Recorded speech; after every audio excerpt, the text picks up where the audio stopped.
enlighten your mind so that you energize your life. And this should be the principal motto of life, because we live in this 20th century and the 21st century. That these are the times of fancier houses but broken homes.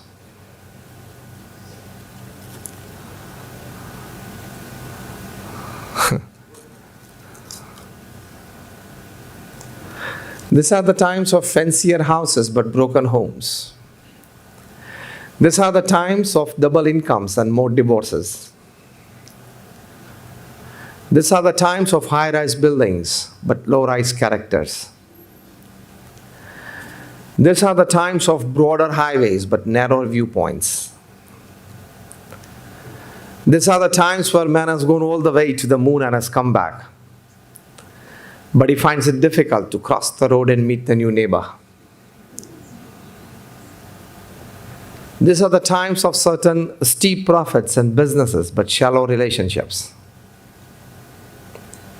In short, it has been summed up as, these are the times where we have much to show in the show window and nothing in the stock room. मतलब दिखाने के लिए हमारे पास बहुत सारी चीजें हैं, लेकिन मन में शुभ भावनाएं, बुद्धि में पवित्र विचार, वो कम होते जा रहे हैं. And that is why you would be surprised to know that more than 30,000 scientists all over the world are working 12, 15 and 18 hours a day in their laboratories to make weapons of mass destruction, to make missiles, to make bombs. 30,000 scientists. The people who make bombs and missiles and weapons of mass destruction are not illiterate people. They are graduates from universities, and some of them, some of the finest institutions in the world. So they had the best of knowledge from the best of institute, but they did not enlighten their mind so as to energize human life. So it is a must, it is a necessity that every human being enlightens his mind so as to become more human, so as to become more moral, so as to become more spiritual. That enlightenment is needed. Every human being, from the complaining mode, from the criticizing mode, come to contributing mode, and you will start enlightening your mind. You adjust yourself well and the world will get adjusted. It is as simple as that. We have a very short life, 70, 80 years of life, 5, 10 plus minus with the grace of God. And as Warren Buffett puts it very rightly, that we feel that we are human beings on a short spiritual journey. No, we are actually spiritual beings on a very short human journey. Believing this is again the start of the thought process of enlightening your mind. Now let us talk practical. What is enlightening your mind? What does it actually mean? What is the process? The first important aspect is, just because of certain short-sightedness, we believe more in IQ, perhaps a bit more in EQ, but very less of us has a perfect knowledge of SQ. IQ is intelligent quotient, EQ is emotional quotient, and SQ is spiritual quotient. Until the 90s, it was believed that people with high IQ can perform, can excel, can contribute. After the 90s, it was seen in the markets, and a well-surveyed one, that people with lesser IQ but more on EQ, emotional quotient, that is emotional intelligence. That means he understands his own feelings, he understands the feelings of the other person. They rule over IQs, because the Silicon Valley started, and there the IT people going from India, they had the best of salaries, today ranging from 40,000 USD to maybe 1.5 to $100,000. But you know actually who is paying them? They are just ordinary BCom graduates. But these white Americans are smart managers. They are very smart managers. So they know how to hire them and how to get work done from them. So people with high EQ started recruiting people with higher IQ. After the turn of the millennium, around 2005, 2006, it was found that people with high spiritual intelligence. Now when it comes to spiritual, don't feel like it's like scriptures and temples and religious places and saints. Don't get straight away to that picture. Spiritual intelligence is the ultimate intelligence. Because they found that people with spiritual intelligence can, now I'm defining spiritual intelligence, they can go beyond certain human preconditions of mind and create a situation which can be an inspiration, which can be a source of motivation to people and generations to come. Extreme self-awareness. What am I here for? What am I doing? What I'm talking or saying? How am I expressing myself? How am I keeping my attitudes? What are my facial expressions and body language in the midst of people? Am I supposed to speak in this gathering or not? Am I supposed to present my opinion or not? And if at all I'm supposed to, in which words I must? All this self-awareness, a person never makes a private or a public mistake in life. He's a spiritually intelligent person. And they have found these qualities in high-ranking corporates as well, in high-ranking social workers as well, in high-ranking public life-living people as well. He never makes a private or a public mistake. An ability to face and use the suffering of life. We face it. We do face the sufferings of life, knowingly, unknowingly, wanting or not wanting, but still we face. But spiritually intelligent person can use the suffering of life. It is a spiritual intelligence that you don't go around fighting with people. You don't go around commenting on the comments. You have your path charted out. And you always use the stones thrown at you to make it stepping steps to grow more. So the third quality in enlightening your mind is an ability to face and use the suffering of life. Fourth quality, the authors write, an ability to be inspired by vision. You see something, you hear something, you read something, and you get inspired that what can I do or how can I use it for the betterment of my mission, for my work, for my life. And that is the real vision foundation. Doctor, an ability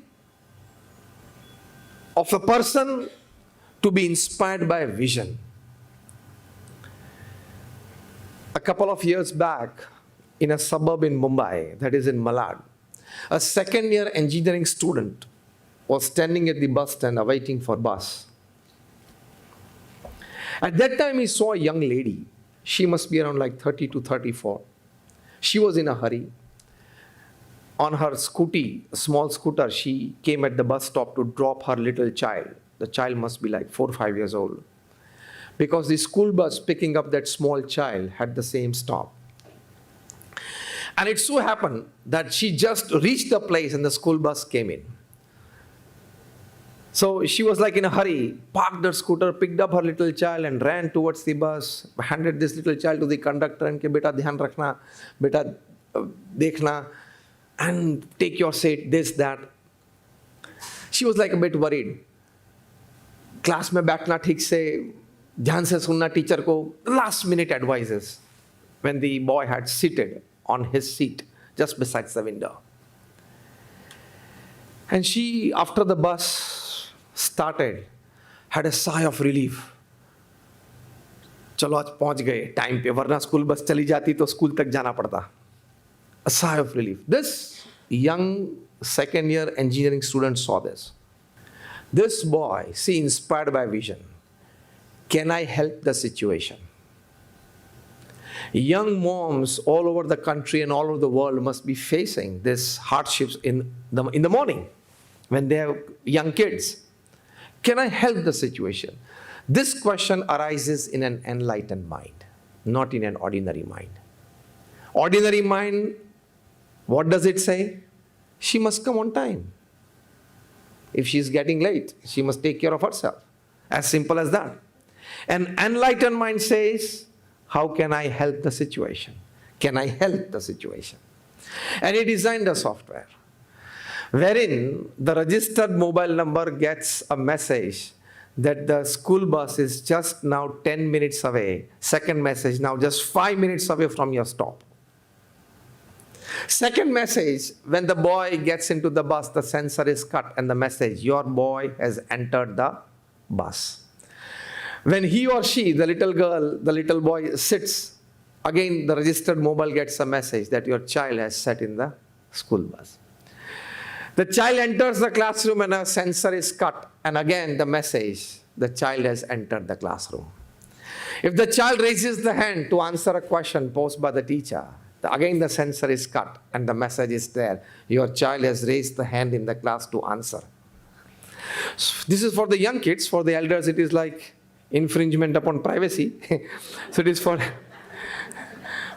the extremely small kids, like toddlers and first, second, third standard, so that the parents back home are relieved and they are comforted. A giant IT company in Silicon Valley got to know about this software. He introduced in a couple of schools in Mumbai, a couple of schools in Bangalore, was very successful. Now he was just an engineering student. He did not have his company or network or system. So the Silicon Valley company decided to pick up that software. And you would be surprised to know that the deal was $70 million. $70 million the Silicon Valley paid to this second-year engineering student for designing this software. You see a situation and an enlightened mind says, how can I help the situation? How can I better the situation? This is an enlightened mind. The fifth quality of a spiritually intelligent person or an enlightened mind is an ability to see connection between diverse things, 180-degree diagonally opposite things, yet an enlightened man can see a connection between the two. The sixth quality is an ability to cause as little harm as possible. The seventh quality of a spiritually intelligent person or an enlightened mind is an ability to probe and ask fundamental questions. And the eighth quality is an ability to work against a convention. एक मान्यता के विरुद्ध जाके भी काम करके दिखाना. So these are the 8 qualities of an enlightened mind. We need to check, we need to introspect, and we need to raise our bar to have these qualities more in our lives. These are the 8 qualities of an enlightened mind. When we introspect, when we focus, when we keep our thought process and readings for this, we can be an enlightened mind. Otherwise, we'll be among the 1.5 lakh people who leave this earth every day. When I ask a simple question to all of you today, all of you would say yes. I want to ask that do we all want to leave this planet somewhat making it better than how we found it? Yes or no? Just if yes, just raise your hands. Thank you. We all want to, before we leave this planet, make some small positive improvement somewhere, in some field, than how we found it. Isn't it? That just doesn't come without spiritual intelligence, without enlightening your mind. Because that makes you more human. That makes you more moral. That makes you more spiritual. And that is how you enlighten your mind, enlighten the society, and you are in a contributing mode.